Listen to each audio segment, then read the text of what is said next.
All right, so here's part 2. We're going to look at linear inequalities. So linear inequalities, we have with inequality symbol less than, greater than. We have a bunch of rules on how we graph it, but for this video, we're going to just use Desmos a lot. There's the graph for the inequality, and I already graphed it here. So the only thing I want to talk about, I'm not able to speak right now, is what is a solution and what is not a solution. So you know that if it's in the shaded area right here, these are solutions. So for example, let me just use it on Desmos, okay? So let's say I have this point 0, 0, okay? You see how this green point is in the shaded area, so that would make it a solution, okay? And then what about this point right here? Let me pick another point. What about 0, -2? Well, it is on the line, but it is a dotted line. So this point right here, it's on a dotted line, so it would not be a solution, okay? It has to be on a solid line or in the shaded area. Okay, so there's just so many different solutions and so many things that are not solutions. You just have to be careful. Is it in the shaded area or in the unshaded area? Let me give you an example of an unshaded area. So for example, if it's in 4, I don't know, -4 right there. You see how it's not in the shaded area? So this point right here would not be a solution. Okay, so that's that. Same thing for this one. I went ahead and graphed it. I just plugged it in Desmos just the way it is. X greater than or equal to -3. Right there. It's here. My shading is super ugly, but that's okay. So if I had here the point 0, 0 again, that is a solution because it's in the shaded area. But let's say you have something on the solid line, for example, like -2, -3. I should move the other way. -3 and -2. See how it is on the solid line? It's not a dotted line. So which makes this point right here a solution. It is actually on the solid line. Okay? And anything in the unshaded area, it is not a solution. Okay? Okay, so I did the same thing here. I went ahead and graphed this system of linear inequalities in Desmos. Let me go ahead and graph it for you.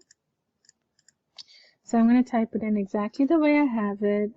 Just a few tips you don't have to type the bracket, just the equation in 2 different lines.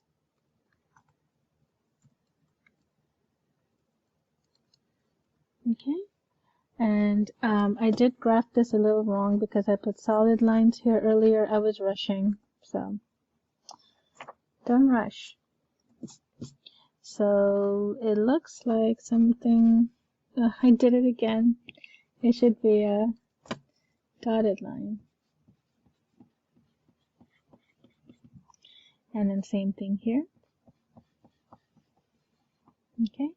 And to find the solution set for this, it's where the 2 graphs, they overlap. So here's the first graph, and then here's the other graph, and it's only this area right here.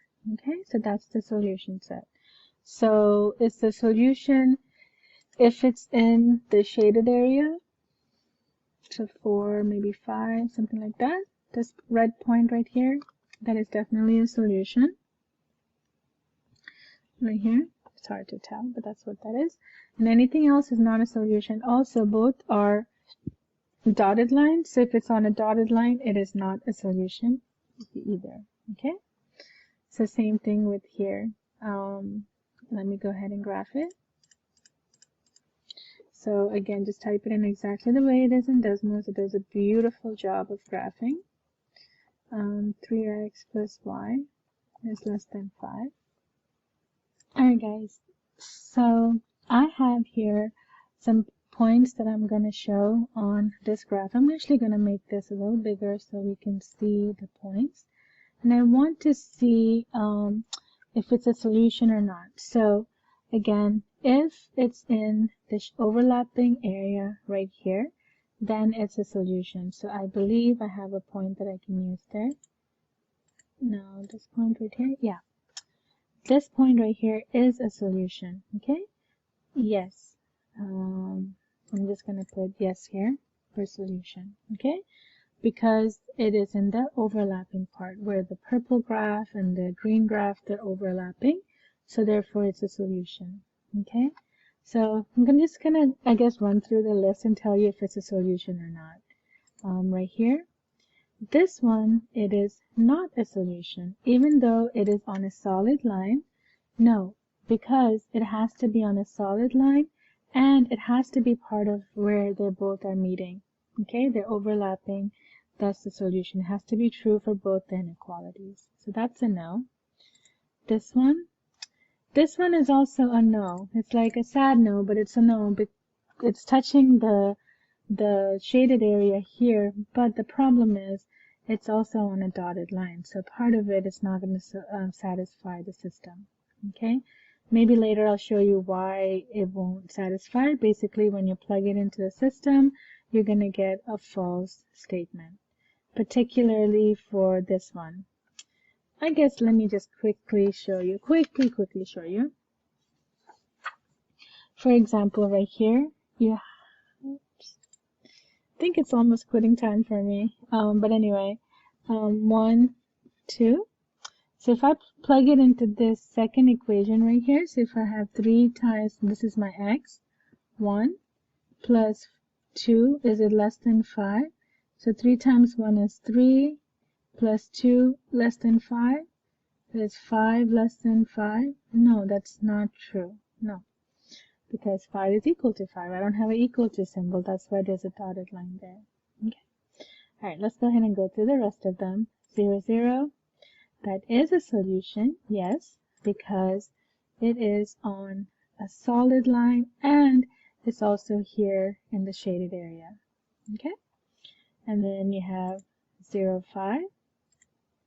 Okay. That is a no. Because it's on. It's not. It's just not. Okay. This one right here, that is also a no because it has a it's on a dotted line. So no.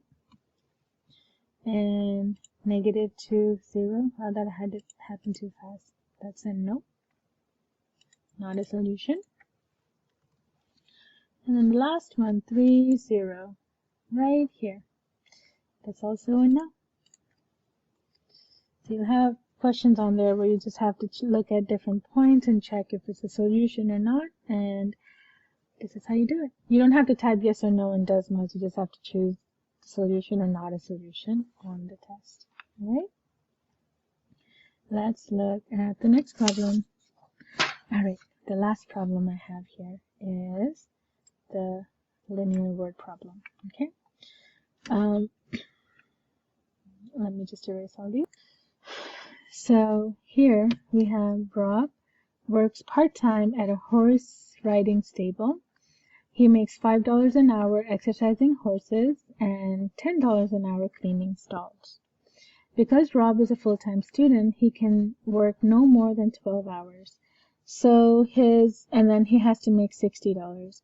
So his two jobs, we can say the exercising horses is is X, and then the cleaning stalls is Y. So he makes, for his exercising and cleaning jobs together, his hours have to be less than or equal to 12 hours. He cannot work more than 12 hours. And then he makes $5 an hour for his exercising job, and then he gets $10 an hour for his cleaning job. But so together he wants to make more than or equal to $60 an hour. Okay, so this is the price. I shouldn't say price, it's the his money that he's making. Wages, that's the word. Those are his wages. I'll put it here. His pay. And then these are his number of hours that he works. works. Anyway, let's go ahead and put this in Desmos. Once you have the equation written, then you know that you can just plug it in Desmos. Also, I had a few students asking me, well, how do you know when to use an equality symbol versus equal sign? Well, you use an inequality symbol when you see language like this, at least, or when it says no more than, things like this. These are what tells you that it's an inequality type of problem. So here, here is, I don't know why. Oh, the computer must be, it's really slow right now. But anyway, from here, I'm going to go ahead and graph this. So you have 12, 0 right there. Looks like right there. And then the other point I see here is 12 right here. So, well, the parts that are overlapping is this little triangle piece right here. Okay? There's that. So when the question is asking you, pick two possible solutions, you can pick any two from this point right here. Like you can pick this point. For example, right here, this point is 4, 6. So you can work 4 hours in your exercising job and work 6 hours in your cleaning job, and he would make enough money. He would make over 60 bucks and still be able to work 12 hours, less than 12 hours. Okay? So that's how that works. I'm not going to write those out, but that's what that is. Alright guys? Yeah. Thank you. Bye.